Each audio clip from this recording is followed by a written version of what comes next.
नमस्कार, जय हिंद, जय Bharat and welcome to Dave talks. This is Aditya Chint. हमारे साथ हैं हमारे कर्नल अजय रैना। पहले तो सर प्रणाम, नमस्कार, वेलकम टू द शो। नमस्कार, थैंक यू, धन्यवाद, सबको नमस्कार। सर पीओजेके में जो हो रहा है उसके बारे में तो बात करेंगे, बट मेरे को आपसे ज़ोजिला के बारे में पूछना है। ये जो ज़ोजिला टनल हुआ है, ये पाकिस्तान्स मैंने इसको अपने इंग्लिश चैनल पे टर्म करा है पाकिस्तान्स वर्स्ट नाइटमेयर। क्या आप मुझसे एग्री करेंगे इसमें? इन ए वे यस, बिकॉज देखो ज़ोज़िला जब नहीं था, जब तक ऑपरेशनलाइज नहीं होता तो लद्दाख जो था वो कट ऑफ रहता है 5 से 6 महीने साल के।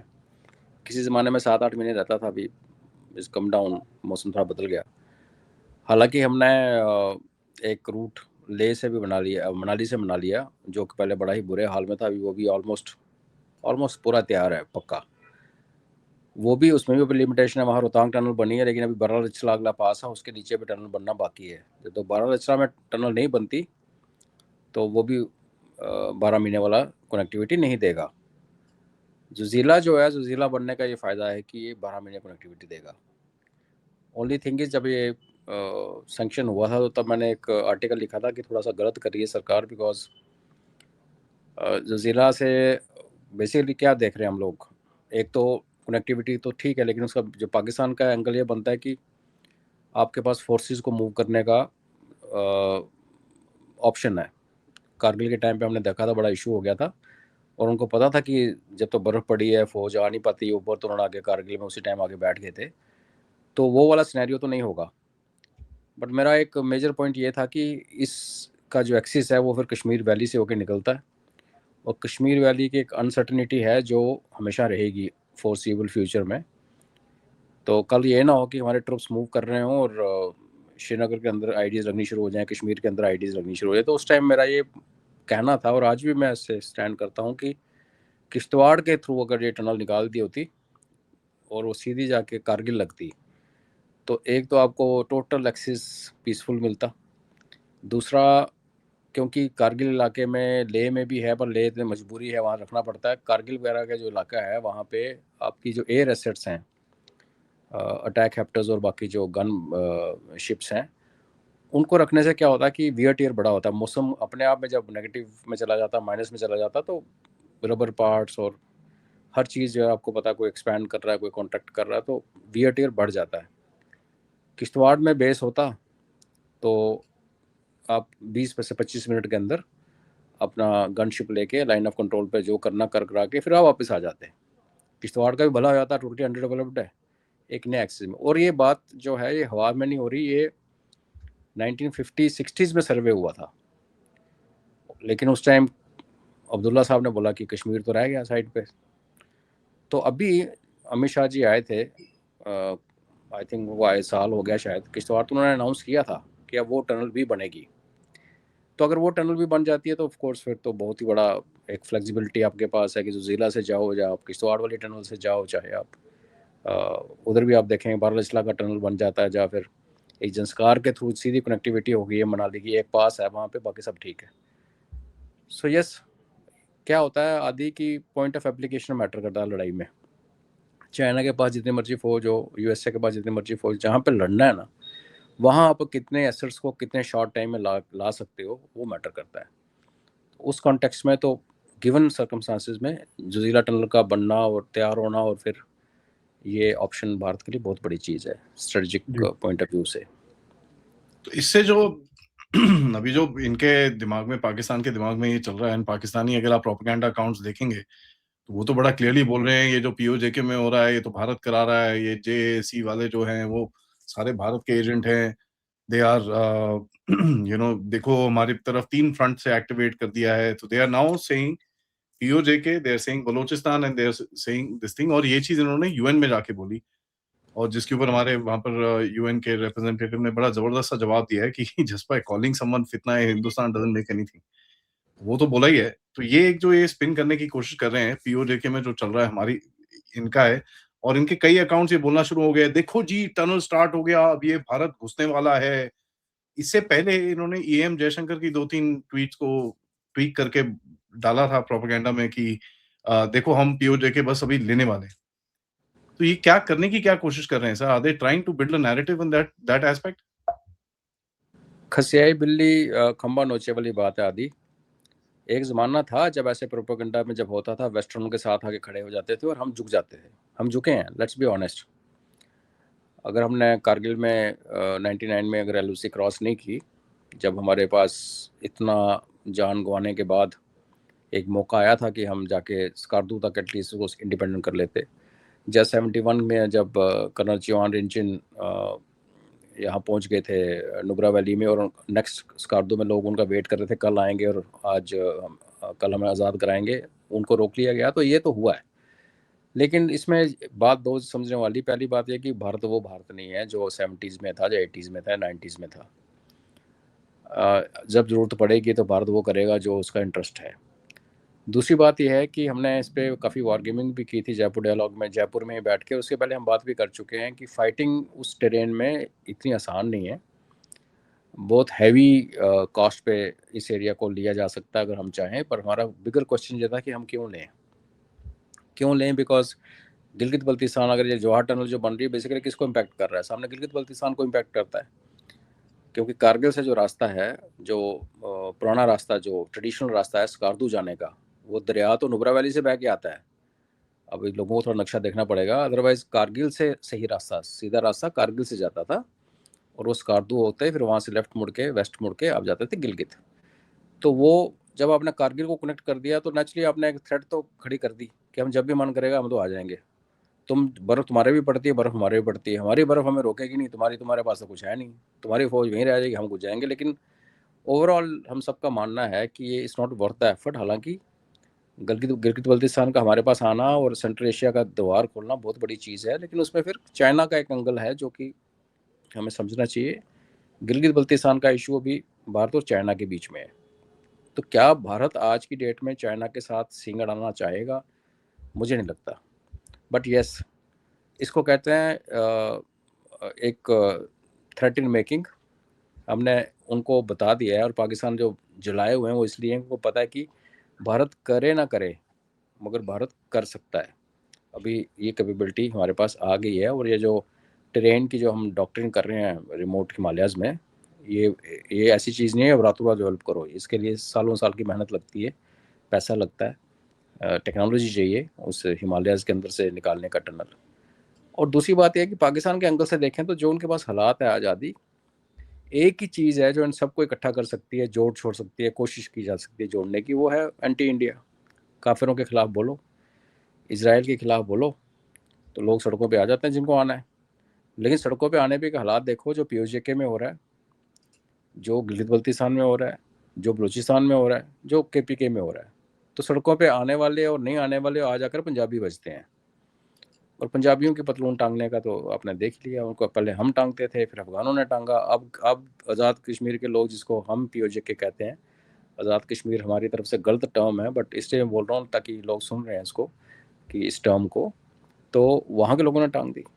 तो पहले तो आप इंटरनेशनली पिटते थे, अब आप घर के अंदर भी पिटने लगे। खैर, घर के अंदर तो बलोच भी इनको मार रहे हैं, पर पैंट उतार के और वो लटका के और ये करना, थोड़ा ऑक्शन हो रहा पैंट का। पैंटों से बहुत इनका कोई है, इनके पूर्वजों ने सवारें पहन ली थी एक बार, उसके बाद इनकी पैंटें उतरती रही। तो उनके पास एक पॉइंट, एक पिवट बन जाती है जब कहते हैं कि भारत आ गया है, गजवा हिंद करना है और फितना हिंद हमें कर रहा है, ये कर रहा है। तो ये टॉकिंग पॉइंट है, अपने लोगों को बेवकूफ़ बनाते हैं। पानी ख़त्म हो रहा है, पानी है नहीं, एनर्जी है नहीं, पैसे है नहीं, लॉ एंड ऑर्डर का नामो निशान नहीं है। तो ये देश है बस एक, खैर देश तो ये है ही नहीं, जो भी आइडिया कॉल्ड पाकिस्तान, कब तक चलेगा कब तक गिरेगा ये तो कोई कह नहीं सकता। बट इससे बुरा किसी देश का क्या हाल हो सकता है? बिकॉज़ ये तो जोजिला का जो टनल है सर, इससे जो स्ट्रैटेजिक इम्पैक्ट है आपका, उस रीजन के अंदर अगर आपको ऐसे कोई ऑपरेशन करना है, it is massive, it is huge. हाँ, इसमें आपको दर्शकों को ज्योग्राफी समझनी पड़ेगी। जोजिला टनल बन रही है एक माउंटेन रेंज जिसको बोलते हैं ग्रेट हिमालयन रेंज, जो जिसके ऊपर माउंट एवरेस्ट आती है ईस्ट में। और अगर आप वेस्ट की तरफ जाएंगे तो वो जो आप K2 और उसमें घुस जाते हो, तो हाईएस्ट रेंज जो है दुनिया का, वो लॉन्गेस्ट और हाईएस्ट, वो ग्रेट हिमालयन रेंज है। अब ये जो ग्रेट हिमालयन रेंज है, ये एक तरह से एक बहुत बड़ा ऑब्स्टेकल है जम्मू कश्मीर के बाकी भागों में, और लद्दाख, और फिर लद्दाख के उस तरफ जो बहुत बड़ा ऑब्स्टेकल है वो कराकोरम रेंज है, जिसमें हमें इंटरेस्ट नहीं उस तरफ जाना। कराकोरम रेंज हम सबको पता है डीबीओ के उस तरफ है, वहाँ हम ना क्लेम करते हैं ना हमें, उल्टा वो ऑक्साइचिन में घुसे हैं, उनको अलग से देखेंगे। तो जब आपने एक बार ग्रेट हिमालयन रेंज क्रॉस करके आप चले गए लद्दाख के किसी भी हिस्से में, चाहे वो कारगिल है, चाहे वो द्रास है, जुला टनल बेसिकली आपको द्रास लेके जाएगी, किश्तवाड़ वाली जाएगी आपकी सुरू वैली कारगिल में निकलेगी, और ये जो अगर ये रोहतांग के बाद एक टनल और बनती है तो सीधी लेह में निकलेगी। अब ये जितनी भी टेरेन आगे आती है ना, इनमें बर्फ़ बहुत कम पड़ती है, हाई पासिस हैं, सब कुछ है, लेकिन वो जैसे जुजिला पे 60 फीट 70 फीट मैंने अपनी आंखों से जुजिला पे बर्फ़ गिरती हुई देखी है। तो आजकल तो कम हो के 30-40 फीट हो, 30-40 फीट कौन सी कम होती है, 4 मंजिला इमारत होती है। तो कहने का मतलब ये है कि जैसे जैसे आप ग्रेटर हिमालय रेंज के ऊपर की तरफ जाते हैं, ईस्ट और नॉर्थ की तरफ, तो बर्फ़ कम, रगड़ पहाड़ ज़्यादा हो जाते हैं, नंगे पहाड़, एक इसलिए लद्दाख को हाई एल्टीट्यूड डेजर्ट बोला जाता है। तो जब आपने सबसे तो एक चीज़ होती थी कि भाई बर्फ़ पड़ गई, अभी सब शांति है, अभी कुछ नहीं होने वाला, ना हम कुछ करेंगे ना वो कुछ करेंगे। यही गलती हमने 99 में की, उन्होंने हमसे धोखा किया और हम उसमें फंसे, लेकिन वो भी इतनी फोर्स बिल्ड नहीं कर पाए कि वो आके पूरा कैप्चर कर जाते। उन्होंने आके खाली चोटियों के ऊपर बैठ गए थे। अभी ये जुइला हमें ये फ्लेक्सिबिलिटी देता है कि वेदर कोई भी हो, मौसम कैसा भी हो, हम अगर रिसेप्शन खेलें तो हम रातों रात एक बहुत बड़ी फोर्स इंडक्ट कर सकते हैं। और आप ये भी समझें आदि कि ऐसा नहीं है कि आपको जाके सपोज कल को स्कार्दू की तरफ जाना है, जहाँ आपको इनका जो बल्तिस्तान का नीचे वाला इलाका है, देपसांग प्लेटू के नॉर्थ वाला, जो हमारे बेसिकली अगर आप देखें तो कारगिल के ऊपर पड़ता है, जो टाइगर हिल जिसके पीछे का जो इलाका है, तो वहाँ पे आपको हर इंच कैप्चर करने की ज़रूरत नहीं है। जैसे उन्होंने आके चोटियाँ पकड़ी थी, अगर हम चोटी पकड़ के बैठ जाएं, उनका एक एक्सिस काटते हैं, तो उनकी पूरी लाइन ऑफ कम्युनिकेशन खत्म हो जाती है, बिकॉज उस टेरेन में सड़कें बहुत कम है, और आपने एक सड़क पकड़ ली तो उसके बाद कहानी ख़त्म है। तो वो थ्रेट है।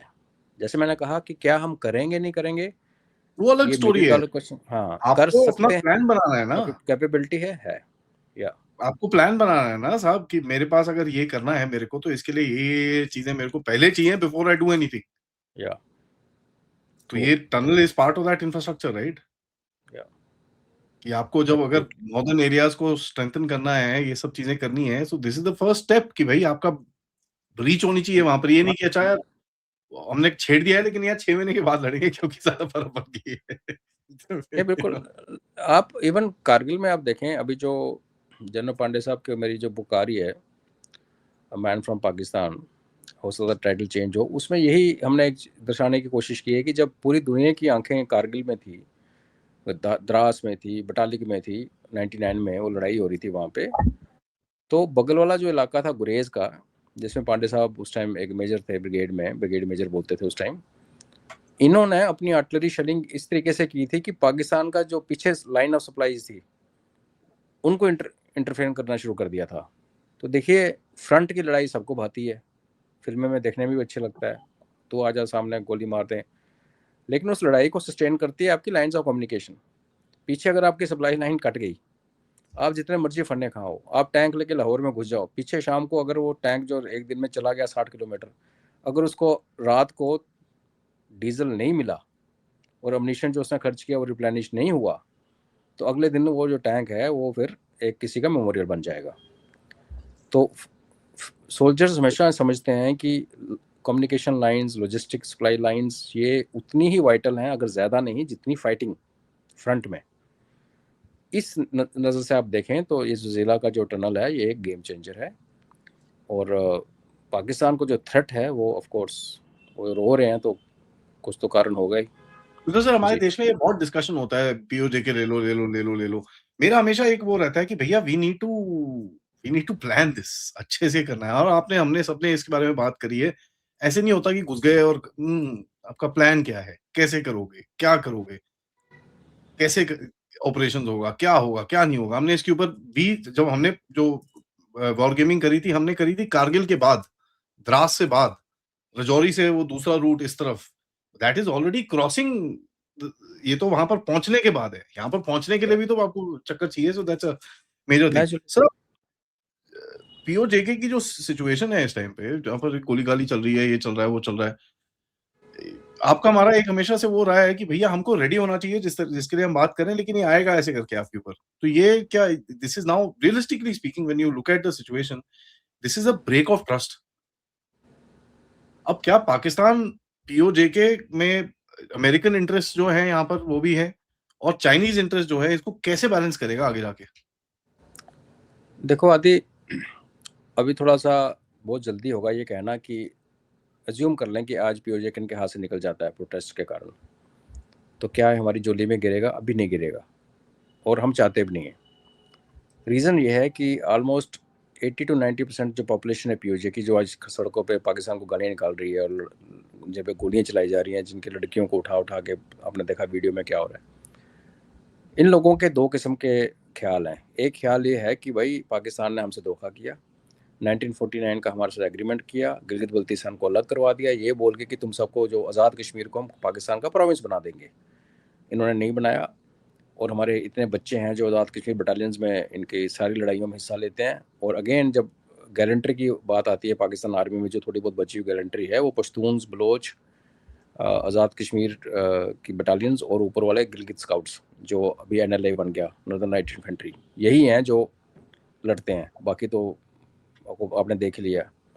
तो इनको एक तो वो इनसे वो है, तो वो कहते हैं कि भाई हमें जो गिला है कि आप लोगों ने हमसे हमेशा भेदभाव किया, हमें पाकिस्तान के एक, आज आप प्रेसिडेंट हो पीओजेके के, तो आप पाकिस्तान के सुप्रीम कोर्ट को एक्सेस नहीं कर सकते। अगर आपसे किसी डिसीजन जो हुआ, पीओजेके में अपना सुप्रीम कोर्ट है, देखने में बड़ा अच्छा लगता है कि ये अपने सुप्रीम कोर्ट, अपने हाई कोर्ट, बट वहाँ जो आते हैं उनको बिठाने वाले बैठे हुए इस्लामाबाद में। और एक चीज़ मैं और शेयर कर दूं, लोग कुछ आज ट्विटर पे लगे हुए थे, थोड़ा लोगों को समझना चाहिए कि पीओजेके की डेमोग्राफी चेंज नहीं हुई है। पीओजेके में जैसे JNK में यहाँ पे हमारे 370 टाइप चीज़ लगी हुई थी, उनके भी वैसे वैसा है। तो वहाँ बाहर के लोग आके सेटल नहीं होते, सिर्फ जो गवर्नमेंट एम्प्लॉयज़ हैं सेंट्रल गवर्नमेंट के, वो भी IAS इक्विवेलेंट जो उनकी पाकिस्तान सिविल सर्विसेज है, ICS पाकिस्तान सिविल सर्विसेज, उसके लोग आते हैं, और आर्मी आती है। लेकिन गिलगित बल्तिस्तान की डेमोग्राफी बहुत बुरी तरह से चेंज कर दी है पाकिस्तानियों ने, और जैसे मैंने कहा वो उसका है। तो यहाँ जो लोगों का मत है, पहला मत ये है कि भाई हमें इंसाफ चाहिए, हमें पाकिस्तान ने बहुत गरीब करके रखा, हमारे बच्चों को नौकरी नहीं मिलती, हमारे ऊपर गोलियाँ चलती हैं, ये एक है, उसमें इंडिया का नाम नहीं आ रहा। दूसरा जो बड़ा चंक है, उनका ये कहना है कि भाई हमें पाकिस्तान से जान छुड़ानी है। जो रियासत जम्मू कश्मीर थी महाराजा हरि सिंह के टाइम पे 1947 में, जिसमें गिलगित बल्तिस्तान लद्दाख पूरा था, इसको एक स्टेट बनानी है, और ना भारत में रहना ना पाकिस्तान में रहना है। ठीक है, ये एक बहुत वहाँ पे एक उनकी DNA का पार्ट है कि रियासत बनेगी, और रियासत जो होगी वो इंडिपेंडेंट होगी, क्योंकि बहुत बड़ी रियासत थी, दुनिया इंडिया की सबसे बड़ी रियासत थी जियोग्राफिकली, और सबसे रिच थी। तीसरा जो आप कह रहे हो ना, जो जो लोग कहते हैं कि चलो लेट्स लुक टुवर्ड्स इंडिया, वो हैं, और उसमें काफ़ी लोग ऐसे हैं जो बाहर बैठे हैं और समझते हैं कि अगर इस रीजन को अलग होना है, पाकिस्तान से जान छुड़ानी है, तो उनका तरीका, उनके पास बचने का एक ही, चलने का एक ही तरीका वो है कि भारत उनका हाथ पकड़ ले। हमारे अपने कश्मीरियों को शायद ये बात बोलने में शर्म आती है, उनको नहीं आती। उनको पता है, वो कहता है अगर हम आज़ाद हो गए पाकिस्तान से, पीओजेके की जान छूट गई, तो हमें भारत के बिना हम सर्वाइव नहीं कर सकते। उसमें जो आपकी हमारी कितनी बार बात हुई है, आपका एक पॉइंट भी था कि हो सकता है कि हमें क्वारंटाइन करना पड़े, अगर ये झोली में गिर जाए फ्रूट आके, तो हमें क्वारंटाइन करना पड़े पॉपुलेशन को, मे भी 10 साल के लिए, कि बाउंड्री हम सिक्योर कर लेंगे, बाकी इसको आप अलग रखिए, उनको धीरे धीरे आप उनको डेवलप करिए, जो अदरवाइज यहाँ के एकदम से डेमोग्राफी बदल जाएगी JNK स्टेट की, क्योंकि 60 लाख की पॉपुलेशन एब्जॉर्व करना इतना आसान नहीं है। 20 लाख, चलो गिलगित बल्तिस्तान वाले थोड़ा डिफरेंट है, उसमें भी मैंने जैसे कहा कि काफ़ी सारे पाकिस्तानी पंजाबी सेटल हो गए हैं जिनको दफ़ा किया जा सकता है। लेकिन जो बाकी है ना 41 लाख जो पीओजेके में हैं, और जो 10 लाख के आसपास जो गिलगित बल्तिस्तान के ओरिजिनल हैं, 10-12 लाख, इनको आप इंटरनेशनल लॉ के हिसाब से निकाल नहीं सकते। अगर ये एरिया हमारे पास आता है, ये इनकी एंसेस्ट्रल लैंड है, ये सदियों से वहाँ बसे हुए हैं, तो उसमें एक इशू है। वो कितना स्पाइन हम दिखाएंगे, कितना सरकार दिखाएगी, वो समय ही बताएगा। बट आज की डेट में जो सेंटिमेंट है वो प्रो इंडिया नहीं, हम उसको देखना चाहिए। हमारे मीडिया इसको प्रोजेक्ट कर रहा है, ऐसा नहीं है, प्रो इंडिया नहीं है। और अगर वो प्रो इंडिया नहीं है, और अगर हमारी उसमें कोई जो हमारे पे इल्ज़ाम लग रहे हैं, जो कि हमें पता कि ज़्यादा हमने कुछ किया नहीं, इनका ऑर्गेनिक है, तो वो एक हमारी बेवकूफ़ी है कि हम उसमें क्यों शामिल नहीं हैं। अगर पीओजेके में जो आग जल रही है उसमें अगर अगर हमने आहुति नहीं डाली तो वो हमारी अपनी फिर समझदारी की है, बेवकूफ़ी की है। अदरवाइज़ एक ही तरीका जो हम सब एग्री करते हैं, आई थिंक बहुत बार इस पर बात हुई है कि बेस्ट वे फॉरवर्ड भारत के लिए है कि पीओजेके टूट के हमारी गोद में गिरे और हम खुद उसको सिक्योर करें। लड़के लेने के लिए ये जो टेरेन है पूरे पीओजेके की ऊपर गिलगित बल्तिस्तान की बहुत ज़्यादा कॉस्ट लेगी, बहुत जाने जाएंगी और इट्स नॉट वर्थ इट। और जब वर्थ की भी बात है, लड़ना भी है, तो वो फिर गिलगित बल्तिस्तान का पहला प्रायोरिटी है, बिकॉज सेंट्रल एशियन रीजन के लिए, रिपब्लिक के लिए रास्ता खुलता है, उसमें चाइना का एंगल है। अभी कल किसी ने मुझे बोला कि देखो कॉन्स्पिरेसी थ्योरी भी कितनी चलती रहती हैं कि देखो यूएस से आ रहा है पीओजेके में बिकॉज उसको तिब्बत पे चाइना को फिंगर करना है। अब पीओजेके के कौन से पार्ट में तिब्बत जुड़ता है? पीओजेके सिंकियांग को साथ जुड़ता है। तिब्बत जो है वो ईस्ट को है, फर्दर ईस्ट। तिब्बत में अगर आपको कुछ करना है तो आपको करना पड़ेगा, या लद्दाख के थ्रू करोगे, या उत्तराखंड से करोगे, गढ़वाल से इधर से करोगे, या फिर आपको नेपाल। अरुणाचल प्रदेश उधर से करोगे। हाँ, सिक्किम से कर सकते हो जो ट्रेडिशनल रूट था एक्चुअली लास्ट अगर समय। आप इंडिया से कर रहे हो, otherwise it has to be from Nepal only. हाँ, वो फिर वो तो कहीं से भी करे, फिर वो बर्मा से कर ले, बांग्लादेश से, बांग्लादेश में भी फिर बीच में हम आते हैं। बट द इशू इज कि जो आपका मूड पॉइंट था कि पाकिस्तान बैलेंस कैसे करेगा, पाकिस्तान ने बेसिकली एक अंडरस्टैंडिंग जो अभी तक अमेरिका के साथ चली है कि जिन्होंने पीओजे के पूरा हवाले कर रखा चाइना के, स्कार्दू एयरबेस में चाइनीज प्रेजेंस है। अमेरिका का शुरू से रहा कि जहाँ उनके जहाज खड़े होते हैं वहाँ किसी दूसरी देश के जहाज को अलाउ नहीं करते। तो इसलिए जो उनके पंजाब और नीचे वाली जो बेसिस थे जहाँ पे इनके F-16 थे वहाँ आपको चाइनीज प्रेजेंस पहले ही नहीं दिखती थी। फिर जब JF-10s आए और इन्होंने खरीद ली और अपने मैन्युफैक्चरिंग जो भी ड्रामा शुरू किया इन्होंने, हाँ, तो फिर वो आके इकट्ठे रहने लगे। अभी भी आप देखो जकोबाबाद बेसिकली अमेरिकन बेस है, जिस तरीके से स्कार्दू बेसिकली एक चाइनीज बेस है। तो ये जो आर्ट ऑफ बैलेंसिंग था पाकिस्तान का चल रहा था आज तक, कितना खींच पाएगा? क्योंकि ईरान ईरान में जो हो रहा है उसमें अफगानिस्तान उसमें जो चाइना ने कुछ पाकिस्तान के थ्रू करने की कोशिश की, वो भी खबरों में है। टॉक्स में भी इनकरेज करने का पीछे चाइना का था, मगर जब चाइना में ट्रंप जी पहुंचे तो उनका जो अपने आपस में जो एक शादी में फूफा वाला बिहेवियर हो गया, तो वो भी तो काफ़ी सारा एक फ्लक्स चल रहा है, कन्फ्यूजन चल रहा है। बट अपने पॉइंट ऑफ व्यू से हम ये देखेंगे कि जैसे मैं आज किसी ने कहा था हमें क्या, हम तो पॉपकॉर्न खाते रहे और देखते रहे पीओजेके में क्या हो रहा, तो मैंने कहा it's okay, that's what we should be doing. But ये भी ना बोलें कि हमारा पार्लियामेंट्री रेजोल्यूशन है कि पीओजेके हमारा है। अगर हमारा है तो आज MEA का स्टेटमेंट आया उसके ऊपर फाइनली, जो मुझे लग रहा था कि पहले आ जाना चाहिए था। नहीं, हम लास्ट वीक इंटरव्यू, दिया था इन्होंने। उन्होंने लास्ट तब वीक दिया था। गिलगित बल्तिस्तान के लिए दिया था। हाँ, पीओजेके के लिए पीओजेके नहीं। में जैसे बंदे मरे ना जिस 7 के 8 को, उसी दिन आप देखो ना कश्मीर में कुछ नहीं होता तो पाकिस्तान कैसे स्टेटमेंट देता है, जो आपने शुरुआत ही वो जो की यूएन वाली दैट्स ना। Correct, that's correct, that's correct. तो हमें क्लेम करना चाहिए, हम लें ना लें वो बात की बात है जी। सर, ये जो सिचुएशन है इनकी पाकिस्तान की इस टाइम पे, पाकिस्तान के अंदर अभी देखिए, आज बाय द वे न्यूज आई है कि बलोच ने एक हेलीकॉप्टर फोड़ दिया इनका। Okay, very good. आप आपकी ख्वाहिश थी बलोच को शोल्डर फायर्ड मिलना चाहिए, बलोच ने शोल्डर फायर्ड ले लिया साहब। अब देखो बलोच गुड। आपकी बात कितनी कितनी रिस्पेक्टफुली सुनता है। तो ये और इन्होंने, सर, एक मैं इसमें याद बताऊं, कल लोगों ने एक ट्विटर पे, क्योंकि मेरा ब्लू टिक रुका हुआ, मेरे को खून तक आ रही है, मैं पोस्ट करता हूँ, आपको पता है मैं लंबी लंबी पोस्ट लिखता हूँ, तो मैं वो वर्ड की वार्निंग आनी शुरू हो जाती है, फिर आई जस्ट गिव अप। कल एक पाकिस्तान बलोचिस्तान का चीफ मिनिस्टर है, वो भारत के झंडे के ऊपर खड़ा दिखाया है इन्होंने, तो लोग सेंटी हो गए। अरे मेरे भाइयों, ये समझो बलोच का जो बलोचिस्तान में जो गवर्नमेंट है वो पाकिस्तानी गवर्नमेंट है, पाकिस्तान ने इंस्टॉल कर रखी है। वो वही बोलेगा जो उसको मुनीर बोलेगा। अरे वो हरामी, वो एक नंबर का, वो आईसिस का मेंबर है वो। सारे सारे हरामी हैं, जो इनका पीछे death care squad taker prime death minister squad था। लीड करता है सर वो आईसिस के साथ, आईसिस केपी वाले के साथ। डेथ स्क्वाड्स खुद रात को जाके लोगों को मारता है वो खुद, with his own hands he is done it. तो वही ना, लोगों को समझना चाहिए कि परसेप्शन की जो गेम है, नैरेटिव की गेम है। दूसरे ये लोग लगे हुए हैं कश्मीरी कश्मीरी कश्मीरी, भैया कश्मीरी नहीं है पीओजेके वाले, वहाँ नहीं कोई है। कश्मीर नहीं, ना कोई लैंग्वेज बोलता है। अगर बोलना ही है उनको तो वो जम्मू वाले बोलो आप। वो कश्मीर बोलते हैं पाकिस्तान, बिकॉज वो कश्मीर बोलते हैं तो पूरी दुनिया सुनती है, के वर्ड सबको हिट करता है। हमें तो कम से कम हमें अक्ल लगानी चाहिए ना कि हम उसको क्यों बोल रहे हैं कि कश्मीरियों के, वो कश्मीरी नहीं है, ना उनकी लैंग्वेज कश्मीरी है, ना उनका स्टॉक कश्मीरी है। और शेख अब्दुल्ला ने नेहरू जी को तभी रोका था कि उरी के आगे फौज भेजने की ज़रूरत नहीं है, बिकॉज आगे जो इलाका है वो मेरी कोई बात ही नहीं सुनता। और ये देवबंदी हैं कश्मीरी और वो बरेलवी हैं, लगे हुए सारे कश्मीरी कश्मीर। तो that's what I just wanted to add. या आपको क्या लगता है सर, ये जो मैं आपसे पूछ रहा हूँ about when you look eight जिस जगह पे ये लोग बेवकूफों की तरह आके खड़े हुए हैं, they you know come to a point, ये यहाँ पर। और बलूचिस्तान के अंदर अगर आप देखें, बलूचिस्तान में सर इन्होंने खुजदार को जाके मारा है आज। खुजदार में गैरिजन है इनकी, किसकी? न्यूक्लियर वेपन्स की, टीईएल लॉन्चर्स की गैरिजन है उनकी, जिन्ना कंटोनमेंट नाम का, ठीक है जी। उधर पे नाल में मारा इन्होंने जाके, विच इज सेंटर, एकदम बीच में है खुददार के। उधर पे they took over the entire city. उसके बाद वो थोड़ा हाई पॉइंट है, वहां पर जाके इन्होंने एक हेलीकॉप्टर उड़ा दिया। इसी के साथ साथ टीटीपी ने पेशावर में अटैक करा है, जहां पर 11 बंदे मारे, 7 इनके लेके चले गए वो एफसी वाले। They just took them and gone. और ये एक सीरीज चल रही है sir, series of attacks, hard attacks इस टाइम पे।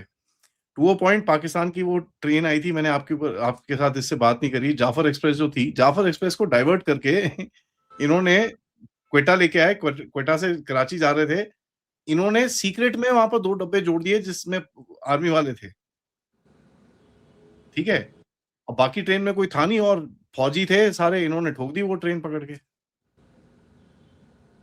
कितना पेनिट्रेटेड है बलूचिस्तान के अंदर पाकिस्तान से।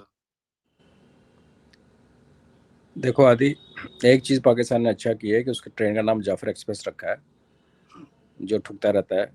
जीनत एक्सप्रेस रखा होता तो फिर लोग बड़ा मजाक उड़ाते। मैं एक चीज़ बताऊं कि आप अगर आज आप मुनीर की कुर्सी पे बैठो, क्योंकि आप मरियम के साथ तो काफ़ी बैठे रहे हो, तो थोड़ा वही एग्जामिन करो।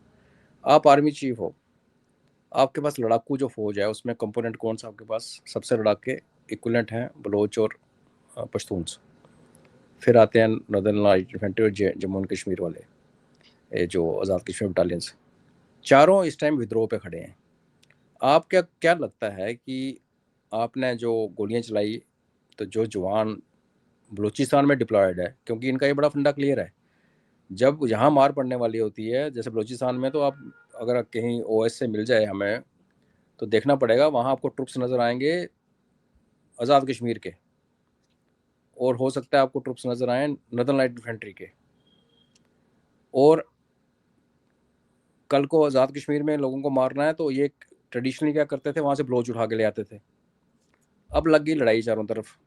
तो अगर आप एक सैनिक हो और आप वीडियो देख रहे हो कि आपको रावला कोट में आप गोलियां चली, वो तो चली, लड़कियों को घर के अंदर फौज घुस के मोलेस्ट कर रही है, जिनका देखो, लड़कियां, लेडीज़, वुमेन और बच्चे किसी भी कॉन्फ्लिक्ट में सबसे ज़्यादा विक्टिमाइज होते हैं बिना मतलब। ये ट्रेडिशनल, हमारी फ़ौज बहुत ध्यान रखती है इस मामले में, आज तक कोई ऐसा एलिगेशन नहीं आया। बट इनका जो ये जो इस्लामिक फ़ौजें हैं, इनका तो काम ही है इनको पकड़ना पहले। तो ये वो जो बंदा ड्यूटी पे होगा उसके दिल पे क्या गुजर रही होगी। अभी हमारे यहाँ जब ब्लू स्टार हुआ था, गुड बैड अगली जो भी था, कहानी जो भी थी, अंदर क्यों गुरुद्वारे में कोई फोर्टिफिकेशन करके क्यों बैठा, फिर दूसरा था कि टैंक अंदर क्यों गया, जो भी, तो यहाँ पे डिजर्शन हो गई थी। जब डिजर्शन हुई तो लोगों को फिर समझ आई, सोशल मीडिया का ज़माना नहीं था वो। घर पहुंचे 6 ट्रुप्स, घर भाग के भगोड़े, तो पेरेंट्स ने, जिसमें फादर फौजी होता था, पकड़ और पकड़ के अपने मारना भी बच्चों को पुलिस स्टेशन में भर्ती कराया, ये लो आ गया नमूना। ठीक है, ये सोशल मीडिया के बिना था। आज अगर आप एक आज़ाद कश्मीर के बटालियन में आप बैठे हो, जवान हो, आपके घर में पीछे ये हो रहा हो, तो आप बताओ, आप लड़ोगे आसिम मुनीर के लिए? बलोचों ने पहले बोला हम नहीं लड़ते। पश्तूनों ने, जब भारत ने सिंदूर की तैयारी शुरू की थी, पश्तूनों ने डिक्लेयर कर दिया भाई हम नहीं लड़ रहे, हमसे मत लड़ना, और हमने भी उनको पेशावर के अलावा कहीं नहीं मारा। तो आपकी देश जिसके बारे में ये फेमस है कि इस पाकिस्तानी फ़ौज के पास एक देश है जिसका नाम पाकिस्तान है, वो जो ग्लू कह लीजिए, फाइबर कह लीजिए, कंट्रोलिंग जो उसका इंस्ट्रूमेंट कह लीजिए, फौज थी, फौज में अगर ये हाल हो गया आपका, तो आप क्या लड़ोगे, किससे लड़ोगे? वो तो मैं बार बार कहता हूँ आदि, कि हम लोग शरीफ हैं, हम लोग शरीफ हैं कि हमने इनकी इंटरनल सिचुएशन को एक्सप्लॉइट नहीं किया। ये हालत अगर हमारे यहाँ हो जाए, फिर आप इनको देखना ही क्या करेंगे। तो मैं हमेशा कहता हूँ कि भारत को सोचना चाहिए, पीओजेके को रखो साइड पे, बाद में देखेंगे। हमें अपने ननकाना साहब, करतार साहब, ये सारा अपना एरिया वापस लेना चाहिए। ये हमारा पंजाब है और ये हमारे पास आना चाहिए था। पॉपुलेशन के हिसाब से हिंदू मेजॉरिटी थी, बहुत रिच लोग थे, ज़बरदस्ती लाहौर जो सिख हुकूमत का सेंटर था, उसको ज़बरदस्ती अंग्रेज़ों ने इनके गले में डाला। और इनकी अभी पीछे 2-3 हफ्ते पहले बात चली थी कि पुराने नाम रिस्टोर किए जाएंगे, बेसिकली वो दिखाने के लिए कि देखो हम कितने तगड़े फतेह हैं कि हमने मार मोर के भगा दिया। तो पीओजे को आई थिंक साइड पे रखते हैं, वो अपने आप आए। ये जो सिचुएशन पाकिस्तान के अंदर बन रही है, देयर इज़ नो हार्म अगर हम अपना सिंध का कुछ डिस्ट्रिक्ट्स, पंजाब में कुछ इलाका, राजस्थान के सामने वाला जहाँ हम 71 में तो हो ही आए थे छछरो तक, तो वो इलाका अपना क्लेम कर लें, वहाँ मंदिर है, वहाँ हिंदू पॉपुलेशन है, देयर इज़ नो हार्म। जी। छोटा सा सवाल और है सर, देखिए हम लोग जो करेंगे ऑब्वियसली जो करेंगे वो तो हमको तो पता चलेगा नहीं, इधर-उधर कुछ ना कुछ जो भी चलता रहता है, whatever is gonna happen. But the main thing that I look at and इसके अंदर जो पीओजेके के अंदर मैं जो देखता हूँ, हमारे को बेसिकली जो ये करना है, अभी तो खैर जो करना है नहीं करना व्हाटएवर इट इज, बट एक फोकस नहीं छोड़ना चाहिए, क्योंकि क्या हो रहा है ना देश के अंदर, अब वो हमारी जो मीडिया है वो तो पूरी तरह से वो रखा है, ओ जी, ये जी, वो जी, you know, the thing is somewhere down the line हमारे जो जिस तरह की डिस्कशन हो रही है, and I just want to show you something, आप भी you will kind of appreciate this, why am I saying this, discussion बिल्कुल भी खराब है। ये हमारी मीडिया है सर, जिसमें लिखा हुआ है PoK burns in hate, look at what they have identified as PoK. नहीं पता इनको यार, इन पे तो ट्रीजन का केस लगना चाहिए, सेडिशन है यार, सेडिशन है।